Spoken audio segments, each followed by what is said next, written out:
in business, dreaming is serious business. It's the driving force for transformation. Without vision, companies fail. And without your personal dreams, goals, hopes, and aspirations, life can become mundane, routine, stagnant. As a matter of fact, it's been medically proven that people with passion and dreams live a longer life and a better quality of life. Dr. Mehmet Oz, you know, the guy who wrote You, the Everything book series, You on a Diet, You Who Want to Live Longer. How many of you know who I'm talking about? So this guy's, he was a heart surgeon at Columbia University, and he told me about something called apoptosis. When your brain believes you've outgrown your usefulness, which we often see when people get laid off, retire, experience an empty nest, or at any age, when you stop dreaming, your brain sends a message to the body that it's no longer needed, and people start to mentally or physically self-destruct. So the question is, what's the cure? What's the antidote for this syndrome? Passion and dreams. We've been hearing a lot about it. But I want you to know that when I announced to my family and friends that I was closing my marketing and media agency in the National Press Building to move to San Francisco to help people make dreams come true, I got a response like this. Marcia, you used to be so credible. Do you have to call it dreaming? Can't you call it goal setting? And although I think goal setting is useful and necessary, there's a very different energy around dreaming.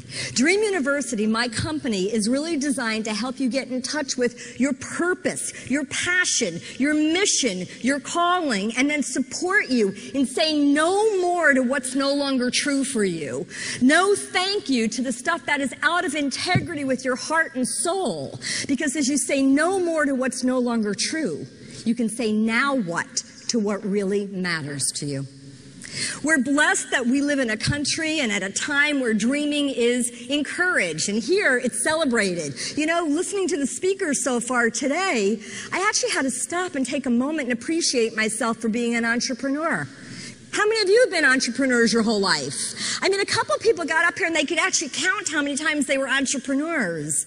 I don't remember ever not being an entrepreneur. So I don't know how many times, other than it's been my life. But not too long ago, I've trained and certified about 1,200 life coaches. We call them dream coaches. My work is being taught in prisons, in battered women's shelters, in the school system. Woohoo! Let's teach the kids to dream, as we heard other speakers talk about.